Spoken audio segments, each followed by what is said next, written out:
A major problem with a choice architecture like this is that people eventually, when visiting, and because this is my front door, basically directly, see this. Now, in a certain sense, this is intentional. It needs to be visible, because otherwise the choice architecture, for me also, does not really work. But then the problem is that, well, it's a little bit too much into the face. So on the other side of my bathroom door, I had a couple of quotes, basically compressed learnings, one could say, that I ideally put into maybe 2 to 3 to 4 words. So now I got rid of them, because these were also, many of them were also quite private. And so, well, this is at least kind of an accomplishment, whereas the other one is kind of a look into my psychology. Now, while in theory, many of those I actually would also discuss online, in practice, seeing all of them at the same time might be a little, well, disturbing. So what I'm doing now is I'm cleaning the outside of the bathroom door, such that when one comes in, one does not see my, basically, my, the last 10 years of my life yet, but rather the other side. So one only sees this if one visits the bathroom, I guess.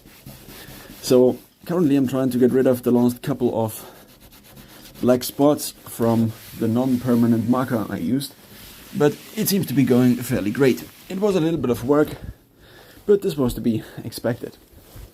Filming in the last couple of years also quite often in my apartment and studio, which is the word I use to refer to, well, my office, I guess. It also became quite apparent that putting things up like this is actually quite useful, but only as long as there is basically a workflow behind it. So as soon as one does not add to a wall like this, eventually one just gets accommodated, I think is the right word, to this look. So eventually one begins to no longer notice. So what I had on the inside of my bathroom door is basically these quotes, but I eventually realized that I wanted them in a digital way anyway. So if I wanted to have them digitally anyway, then I would need to create them digitally anyway. The question then becomes, what is basically the original and what is the duplicate? And so the bathroom door would have become eventually just a duplicate of a actually digital core database, which I have now created in Notion, and I also added a couple